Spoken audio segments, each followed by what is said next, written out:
Evening. Apologies for being late on the live tonight. It was very stressful.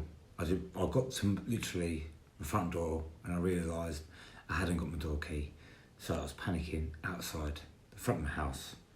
Had to ring my other half, get to rescue me and let me in the house. So I do apologise if I'm a little bit late on the live Q&A. Now, I haven't done a live Q&A probably since the summer because obviously this time of year people are generally back in the gym, they're back training before the busy time of Christmas. That's why I thought it was quite actually a requested live that I do some episodes on Christmas about managing around Christmas, because it can be quite an anxious time of year. Maybe if you've lost weight this year or got in shape this year and Christmas is coming up and you're panicking a little bit because you're going to be having more nights out, you've got more food available, you've got Christmas Day, you've got your work's Christmas party, everything like that. So fire across some questions ASAP if you can. I will get around to answering them as quickly as possible. I'm not going to be on live too long. I want to keep it very short and sweet because I have a tendency to waffle more than what I should do. So get them across questions nice and early. I've got the laptop here, the trusted laptop. It's good to see people watching, 10 people watching. Result, and I'm late as well. You know what they say, if you're important, people will wait for you. So this first episode was actually how we're going to manage up towards the Christmas period. Now, I hate using generalisation, but generally, if I'm working with clients over the last, God knows how many years, high hand, after the last 10 years or so, there are certain trends, especially, if you're working with clients that have quite social lives or busy family lives, that there are periods of the year when are better to maybe diet, and there's periods of the year that's better to not diet. So, for example, January is always going to be obviously very good dieting time because people are going to be highly motivated. There's not as many external distractions going on in January and February because it's fucking miserable. And all up to the summer, generally, people, maybe do a little bit less, they're out a little bit less, they're not spending as much money. Over the summer, total fuck up summer. Barbecues, drinks down the pub, loads of events going on, festivals, whatever it might be, going on in the summer. So summer can be a write-off for some people. Don't get me wrong, some people do lose weight in the summer, I'm not saying they don't. But generally over the summer, it's going to be always a bit trickier for most people. And now we're in this time of year from September right up to December, yet again, another good dieting period. And in December, speak up as well. If you've ever lost fat, lost weight in December, I will shake your hand because December, as I mentioned before, there is a ghastly amount of opportunities to fuck up when it comes to nutrition. And then your training goes out the window a little bit, etc., etc. So there's certain periods of the year that I would say are probably a little bit better for dieting. And as a general, yet again, if you don't agree with me, you're more than welcome to speak up. So obviously we're approaching this time of year when we've got a lot more socialising going on, a lot more going on. And I've got clients already like, what should I do come December? What should I, what calories should I be doing? Can I manage it around the social occasions? And my answer is no. I know, it's scary. No. I personally don't recommend, when you have a lot of nights out, you've got a lot of social events, you've got meals out, drinks, all that sort of thing, you try and lose fat because you're going to be in an uphill battle. You're either going to get really frustrated because you're not going to be able to lose any fat or any weight, however you want to dress it up. And you're maybe starving yourself during a week and then going OTT at the weekend.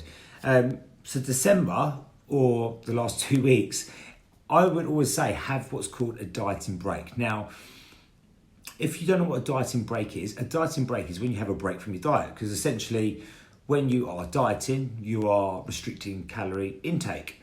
However you want to dress it up, whether you're on a keto diet, whether you're on a low carb diet, high carb diet, whether you're vegan, whatever.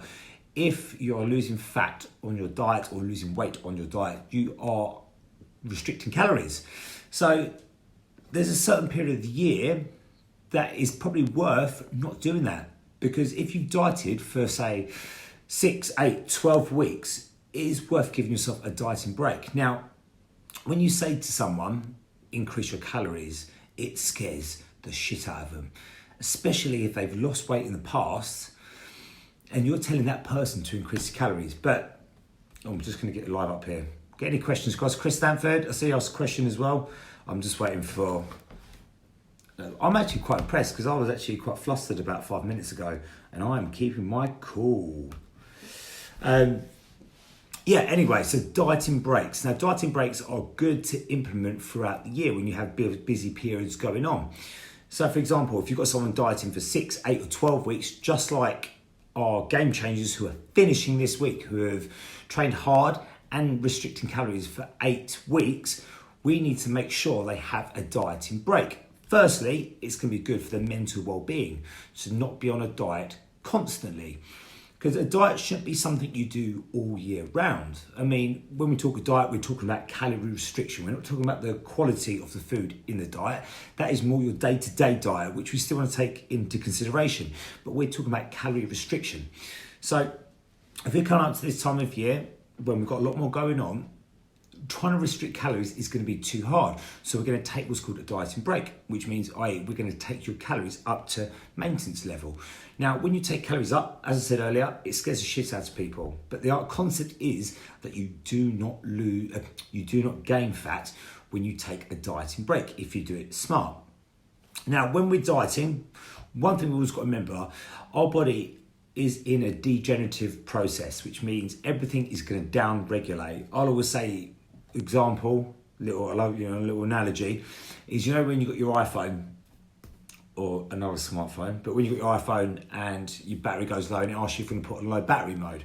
So you put it on low battery mode, but everything on the phone down regulates because as you put it on low battery mode, you might not have, your WhatsApp notifications come through, the screen might get a bit dimmer, things like that. So it doesn't work as efficiently. And your body does this when it is essentially dieting because you're giving it less energy.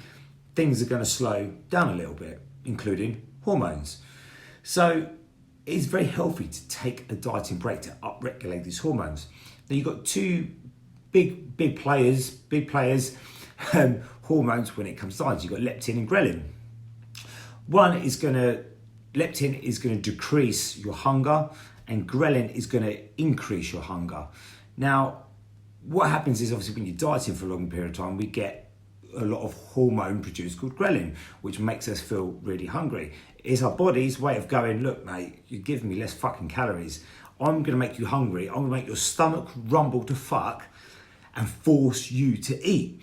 So it's about managing these hormones when dieting. And that is when you want to implement a diet break or take a time off your diet. It doesn't mean you just go and eat shit. Now, when we are taking a dieting break, you can do this so many ways. Some people will take a dieting break every weekend. They'll diet for, say, 5 days a week, and then they'll maintain for 2 days a week. Some people will maybe diet for 2 weeks, maintain for a week. Some people might do 2 weeks on, 2 weeks off. Essentially, it might take you a little bit longer, but it's going to be a bit more manageable when it comes to diet. And also, if you are dieting for a long period of time, by the way, if you're just tuning in, all I mean by the term dieting is restricting calories going in. So if you've dieting for a long period of time and you've been consistent and it's starting to slow down a little bit, it is worth taking a dieting break. And you might find hormones are going to upregulate and start working a bit more efficiently. Leptin levels are going to go up because we've got more food in you. Ghrelin levels are going to go down and you might see your fat shift a little bit more. But yeah, again, this can be only over a longer period of time when dieting. Oh, there's a lot of talking there. So implementing a diet break, we're going to go into it in a second. I'm just going to answer a few questions there as well.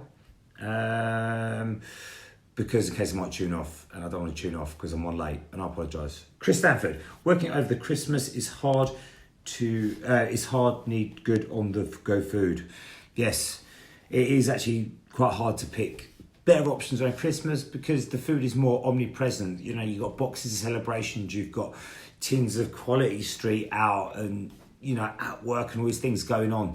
So it is a little bit hard to diet in, and obviously the old dieting drinks. Sarah Negg watching, number one fan. She's in the room next door, I might add. Yasmin, 399 tins of Quality Street. I mean, fuck up November, December for me. Yeah, man, Christmas starts so early now. Christmas doesn't even start in December anymore. It starts in August or something.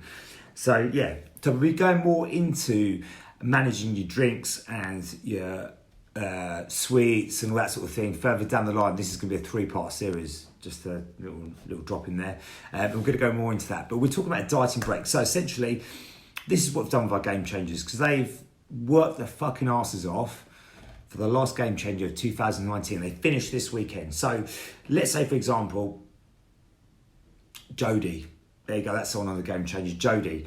We took her for example yesterday. Jodie's expending about 2,500 calories a day, roughly, give or take. Now she's eating about 1,500, 1,600 calories a day. So she's in a pretty handsome calorie deficit every single day. So what Jodie is going to do is not diet straight to Christmas, because you notice when people do it, is agree with me if you're watching, 12 people were watching, is that when people go on holiday, they diet really, really, really hard up to holiday. They do, all the carbs, cut all the carbs. They, do all the HIIT cardio in the morning, do the fasting cardio. And then what happens, soon as it gets to the airport, they have a beer, they're in Weatherspoons, they're ordering, the triple stack burger, and they gain shitloads of weight in a very short amount of time.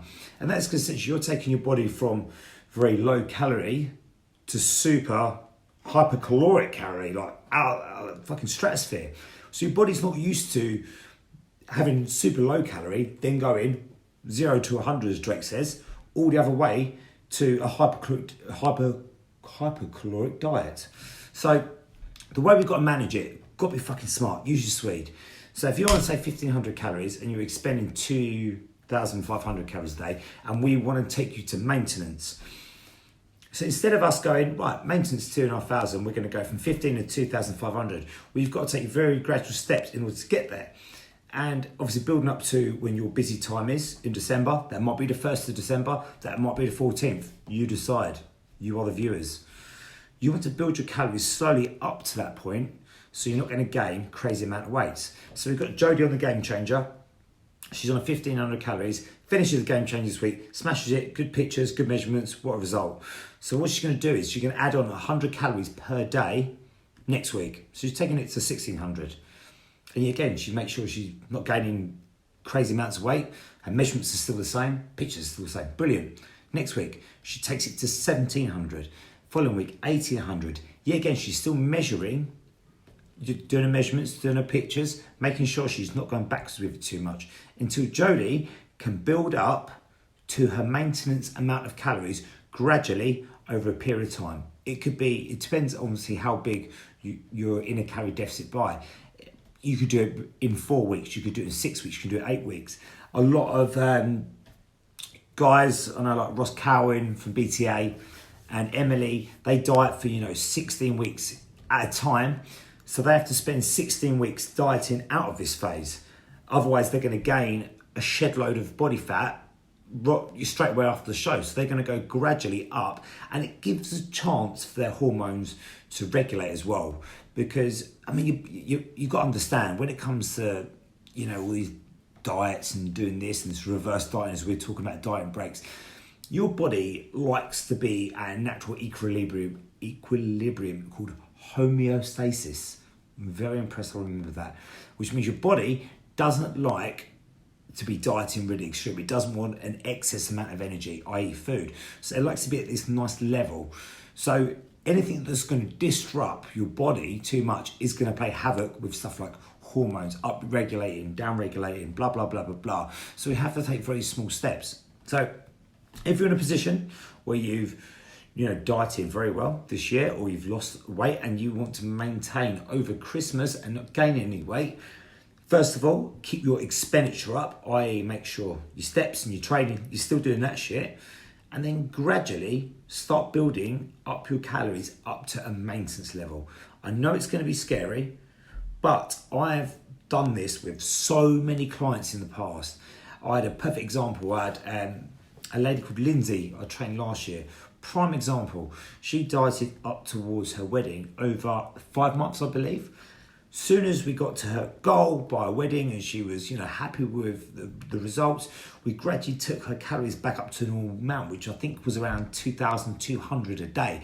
I know that blows some people's mind when they think, oh my God, how am I going to eat 2,200 calories a day?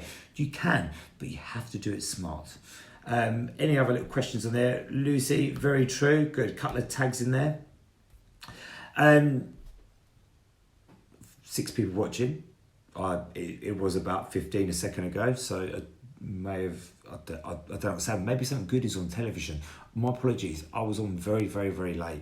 Obviously, this is a one part of 3 parts maybe. I might try and get Ryan and Hannah, even Jordan on these as well, and do a few. Things that are coming up, guys, obviously the Game Changer has finished for 2019. We're going to release the 2020 dates as well. So if you want a little bit more help when it comes to January, optimum dieting time, obviously comment in this post as well so we know you're interested in the Game Changer. Also, I'm experimenting with a series of emails where it's a bit of a MyFitnessPal tutorial over 7 days. So that'll be released in the new year. I'm looking for some people to test it out in December, make sure it's all good, which hopefully I find people will find useful, and it will be totally free. So don't worry, it's free, it's cool. Thank you so much for watching. I apologise for being late. I hate being late myself, but circumstance. If you have any questions about any of the topics we've discussed tonight about dieting breaks or reverse dieting before Christmas, please let me know. Don't worry, we're going to talk more about Quality Street. We're going to talk more about alcohol. We're going to talk about Christmas Day, how to log Christmas Day in MyFitnessPal or something in the next 2 lives anyway before Christmas. But thank you very much for watching, guys. Have a good evening.